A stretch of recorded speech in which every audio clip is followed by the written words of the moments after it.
ముందుగా శ్యామలాంబ తల్లికి నాకు ఇతడి జ్ఞానాన్ని అందించిన నా గురువైనటువంటి బ్రహ్మర్షి సుభాష్ పత్రిజీ గారికి నా ఆత్మ ప్రణామాలు తెలియజేసుకుంటూ ఆత్మ బంధువులందరికీ ఆత్మ ప్రణామాలండి.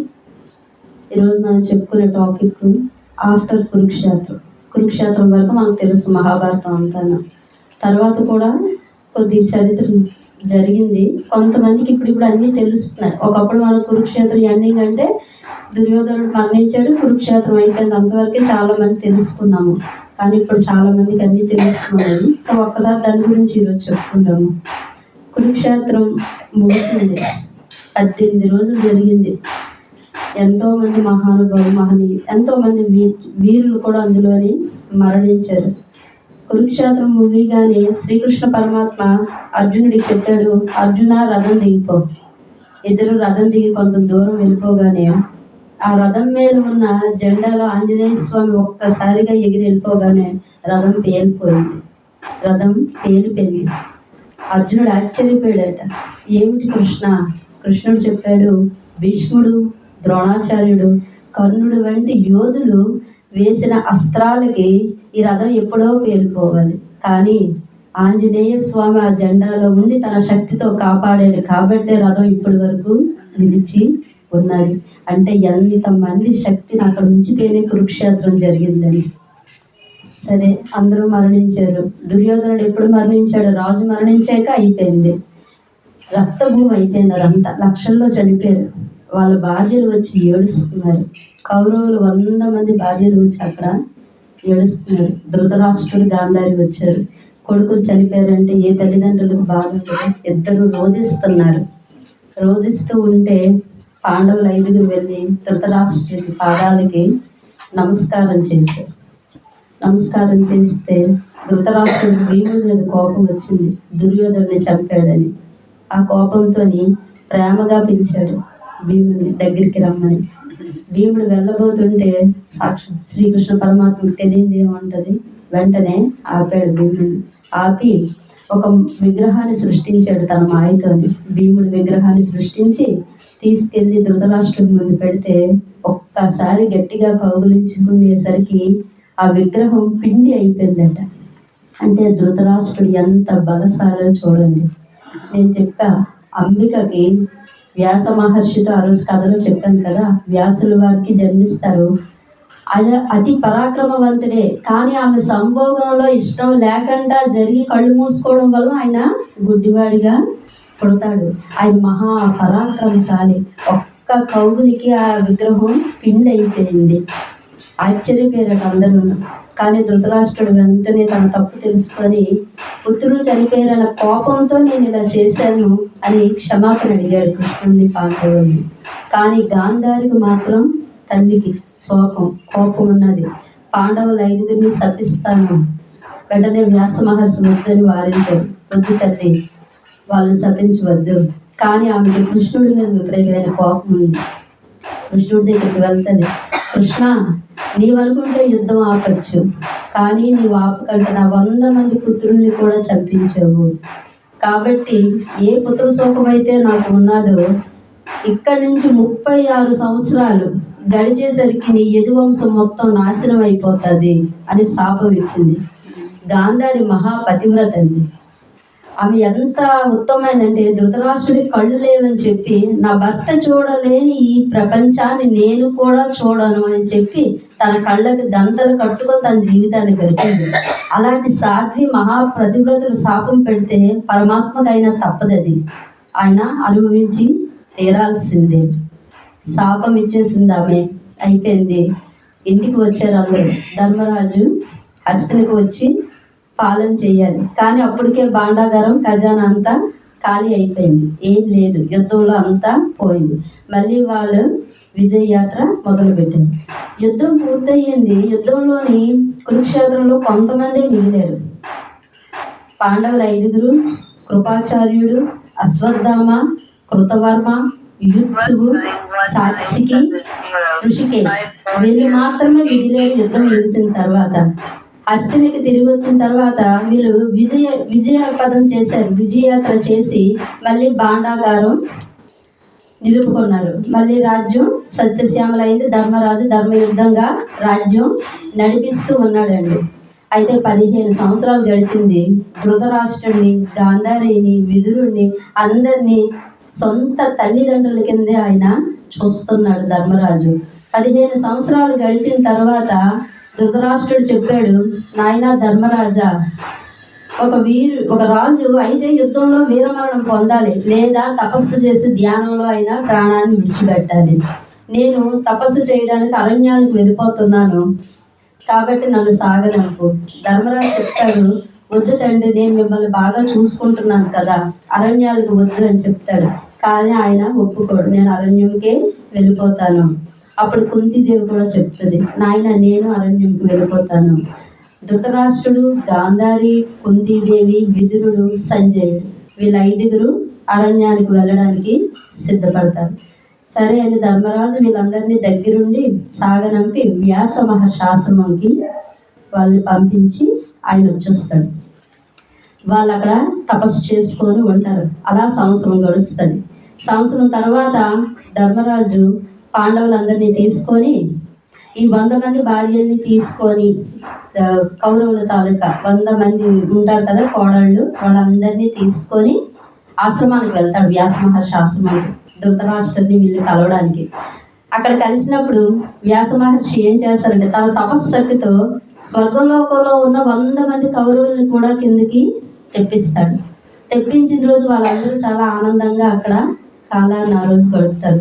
అయితే స్వర్గం నుంచి వచ్చిన వాళ్ళకి ఒక్కరోజే పర్మిషన్, తర్వాత రోజు వాళ్ళు వెళ్ళిపోవాలి. 100 మంది కూడా తిరిగి స్వర్గంకి వెళ్ళిపోయారు.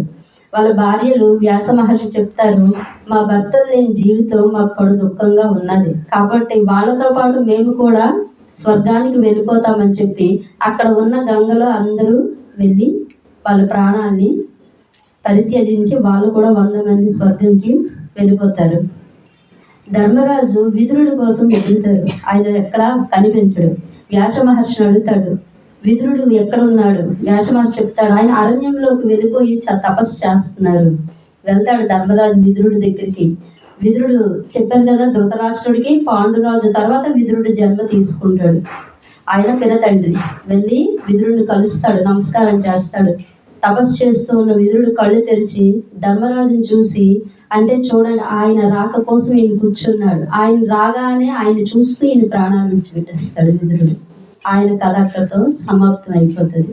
ధర్మరాజు అక్కడి నుంచి మళ్ళీ రాజ్యానికి వచ్చేస్తాడు.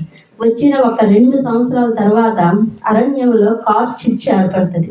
మంటలు వచ్చేస్తుంటాయి. అందులో గాంధారి, ధృతరాష్ట్రుడు, మన కుంతీదేవి, సంజయుడు చిక్కుకుపోతారు అందులోని. కానీ ధృతరాష్ట్రుడు చెప్తాడు, సంజయ, మేము ఇక్కడి నుంచి తప్పించుకోలేము, కానీ నీవు తప్పించుకోగలవు, వెళ్ళిపో ఇక్కడి నుంచి. సంజయ్ నిజంగా మొదటి నుంచి ధృతరాష్ట్రుడితోనే ఉంటాడండి పక్కన.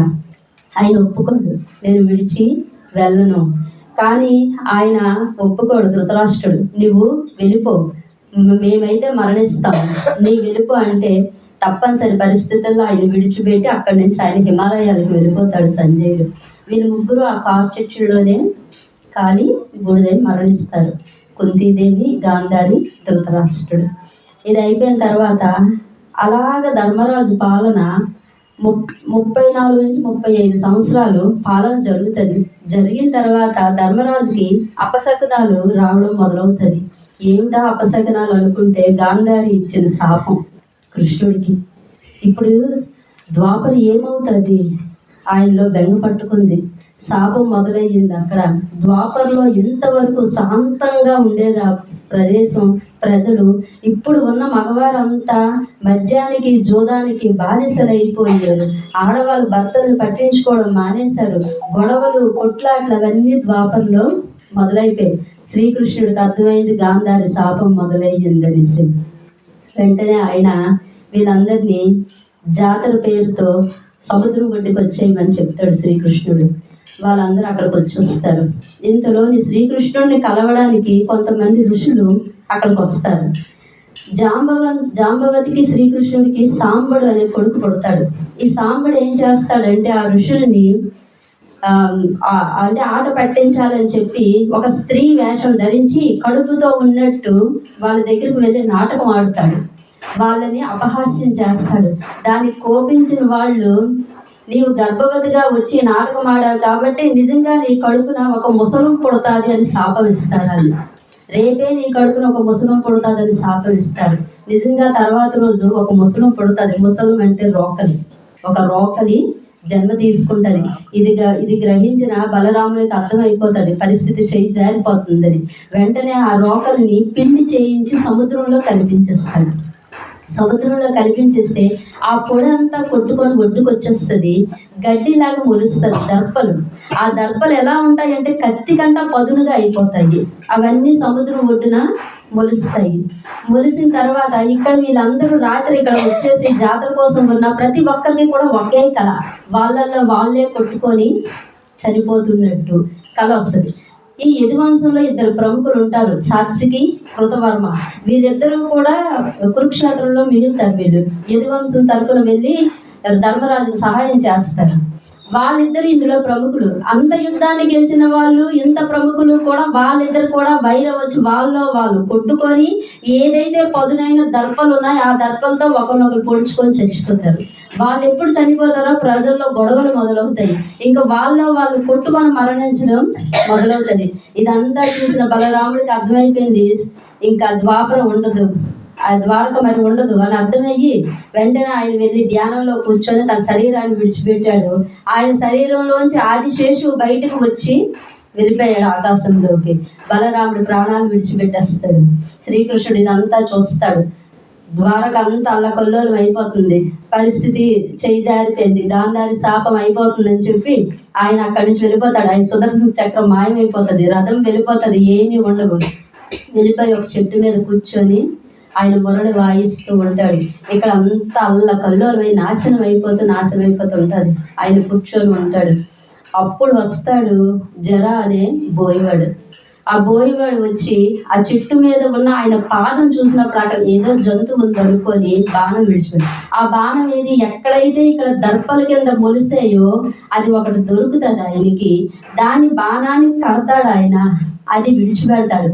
ఆ దర్ప వెళ్ళి పాదాలకు ఎప్పుడు తగులుతుందో శ్రీకృష్ణ పరమాత్మ అరుపు వినబడగానే పరిగెడతాడు. జర వెళ్ళి పాదాల మీద పడతాడు. తండ్రి నేను చూసుకోలేదు నేను. అప్పుడు చెప్తాడు శ్రీకృష్ణ పరమాత్మ, నువ్వు చింతించకు.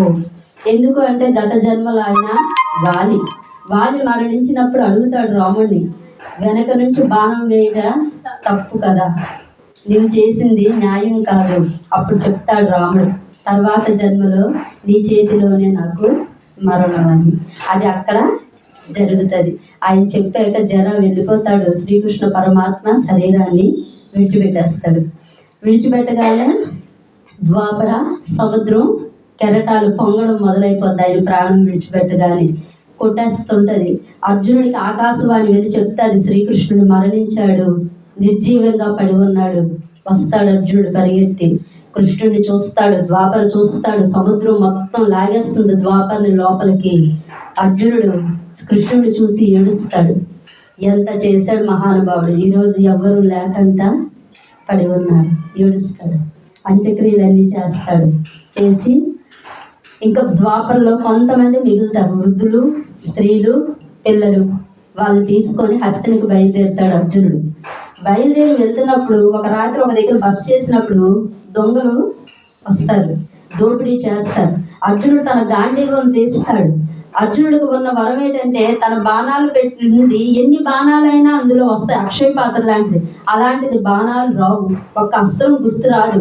దొంగలు ఏమీ చేయలేకపోతాడు. వాళ్ళు చాలా మంది స్త్రీలను ఎత్తుకుపోతారు, నగలు ఎత్తుకుపోతారు, కానీ అర్జునుడు ఏమీ చేయలేకపోతాడు. ఆ తెల్లవారు మిగతా ఎంతమంది మిగిలేరో వాళ్ళనే పట్టుకొని హస్తినికి వెళ్తాడు. బాధపడతాడు. వ్యాస మహర్షి ఉంటారు అక్కడ. మహర్షి, కురుక్షేత్రంలో ఎంతో మంది యోధుల్ని ఓడించాను నేను, కానీ దొంగలు ఏమీ చేయలేకపోయాను, నాకు ఒక్క అస్త్రం కూడా గుర్తు రాలేదు.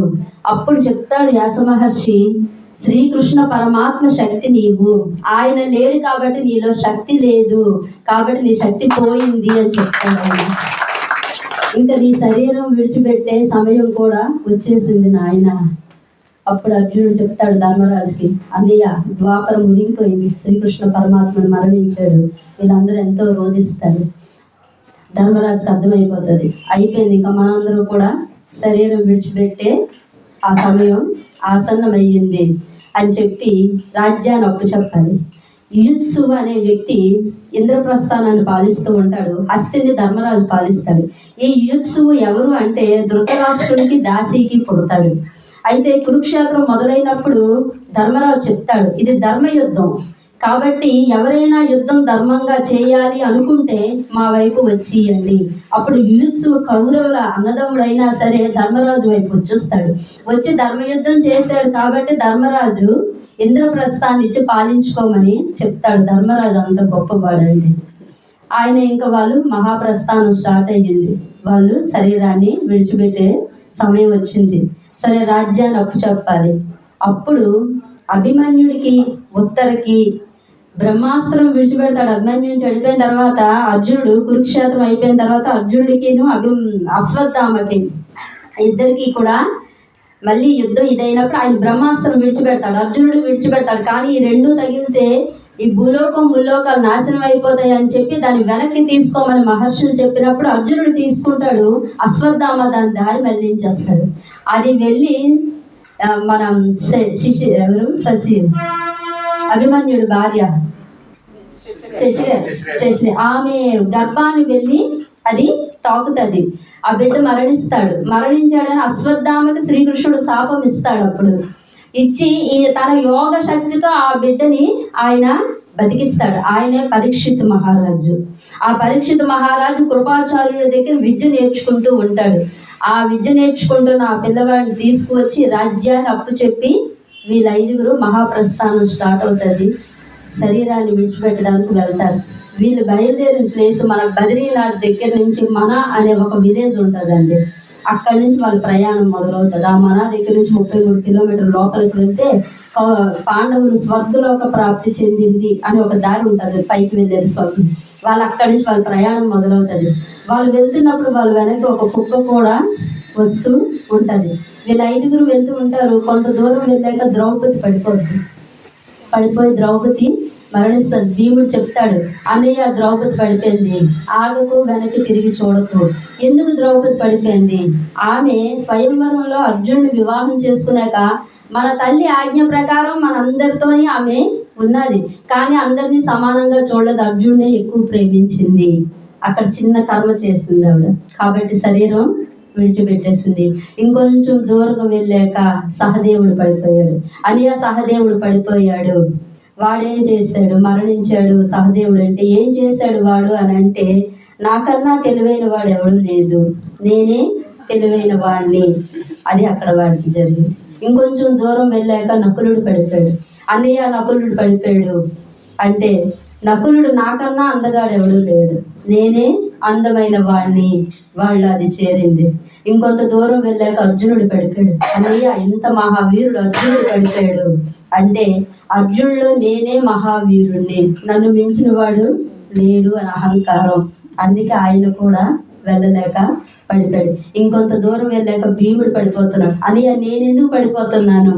నాయన విపరీతమైన తిండి తినకూడదు, నన్ను మించిన పరాక్రమవంతుడు లేడు అని నీకు కూడా అహంకారం ఉన్నది, కాబట్టి నీవు కూడా మరణించక తప్పదు.